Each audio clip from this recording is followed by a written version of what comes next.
How you guys doing? Pepper Brown here once again, and I'd like to give this little special video to my student Roger Hess, who I think he lives in Belgium, and we've been trying to connect for the online Zoom lesson, but I think we haven't worked out the timing schedule yet for the, the time zone difference. Whatever. Belgium, I think, is what 9 or 10 hours ahead of us. Anyway, we'll figure that out at a certain point. Anyway, I just wanted to comment on this idea where, uh, Roger, you've been sending me videos of your playing, which looks great. The technique is perfect. Everything looks really perfect. However, you want to really pay attention to the idea of the tone generation. And then, I used to sit when I was a teenager and contemplate staring at the guitar, just sitting in its stand, just looking at it. And then you hit the string and you listen to the different tones that you get all over the string, right? Next string.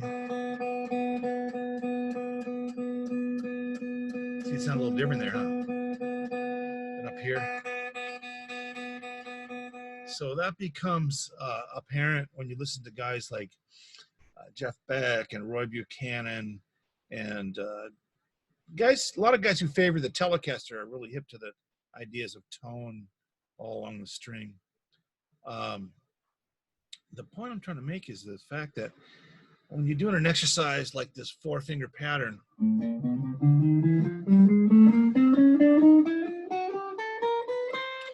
the form looks good in the left hand, fingers are curved like this, looks great. However, what I'm hearing is a uniform attack from the right hand, which you need to re-notice and go like, and here's what I'm hearing. I'm hearing like this.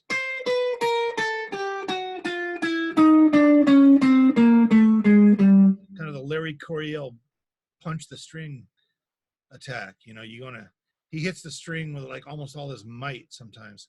So you want to really be careful that you don't play the string like this.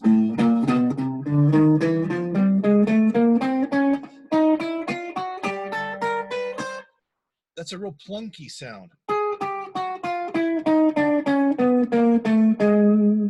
So you want to lighten up and then listen to the tone. If it's not loud enough, go turn up your amp louder. Let the amp do all the work. Try for that real non-plunky sound. You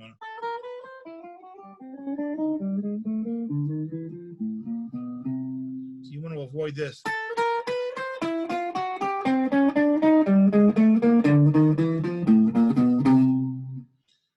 You got the mechanics and the motion right, and you got the locations of the notes right, but this hand here, the right hand, you're hitting it so hard that you're killing the strings.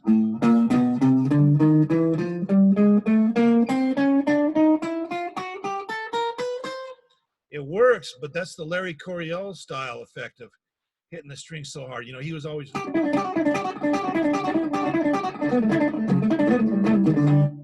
electric too, and acoustic, which is the way he plays all the time, but he could execute it really fast. But he was just a real harsh player with a pick. He was really hard on the strings. I'm surprised he didn't bust too many strings. So anyway, that's the only comment I have. Everything else is really good looking technique, and the timing is really good. The timing, you can really benefit from slowing it down and playing quarter notes, instead of playing like 1, 2, 3, 4 eighth notes like this.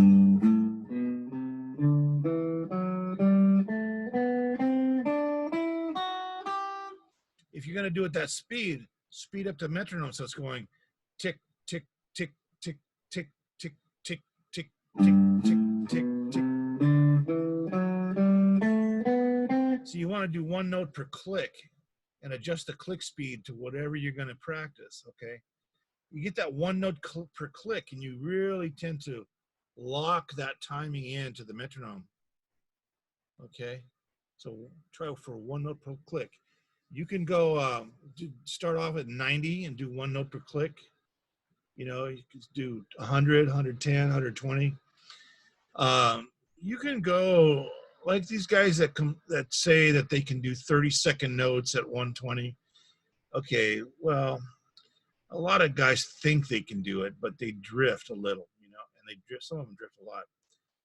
There's only one guy who plays really fast, as far as I'm concerned, that can nail everything super spot on like that, and that's the guy from South America, Diego de la Fuega.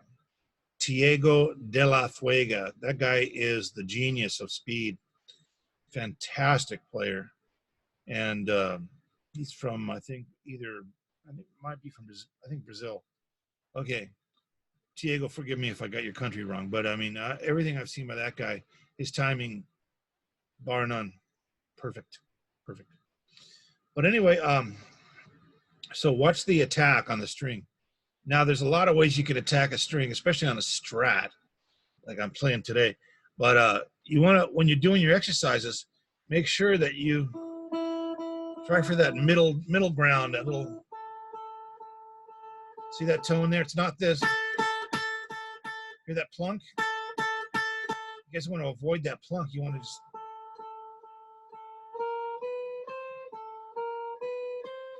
you want to try for that roundness of tone.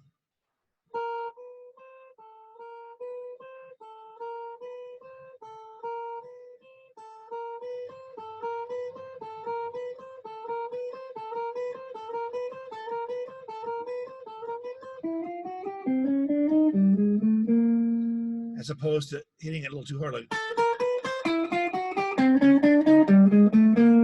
Now, those notes were correct notes, but you understand my point now. You don't want to.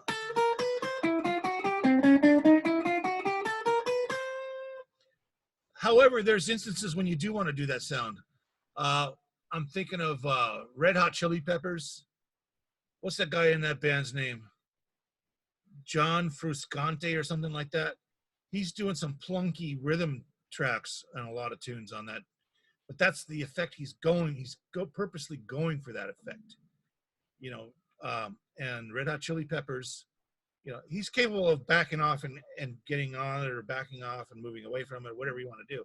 But the thing is, you got to do it on purpose, right? You can't just always have to play. It's like when you play a pentatonic scale, you play like this.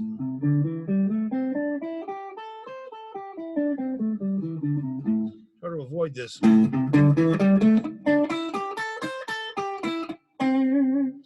And then, of course, legato playing invokes all the strength on your left hand, where you play a note lightly, and then you hammer the notes above it. Try to get the same volume with the hammer.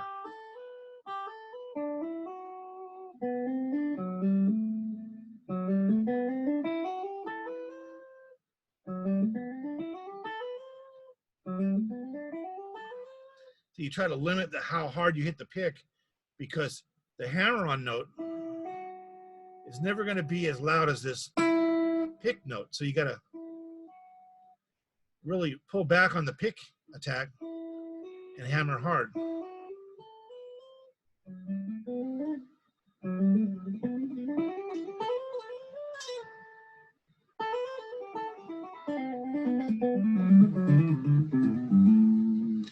Okay, so I suck at it today, so forgive me, guys, but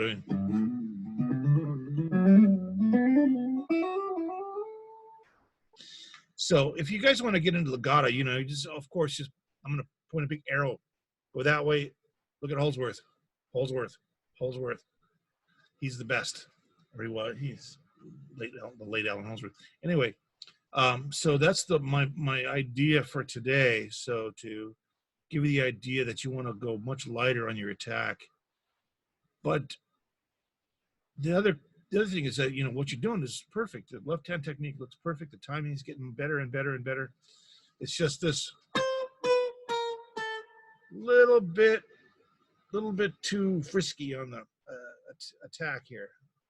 Just work on that. All you guys, everybody who's watching this video can take this into consideration, because you know, you want to have much more control over your dynamics in music, right? You want to be able to play a quiet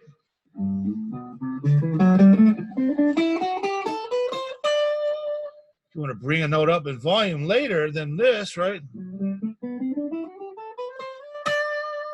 You have the headroom to do it. See, you can have your phrases go up and down in volume, right? And then that's the idea, is that you have headroom to move instead of always being at the ceiling, maxing out, maxing out, maxing out. Okay, so that's the idea for today. So take that into consideration. Thank you guys. Pepper Brown over and out for now.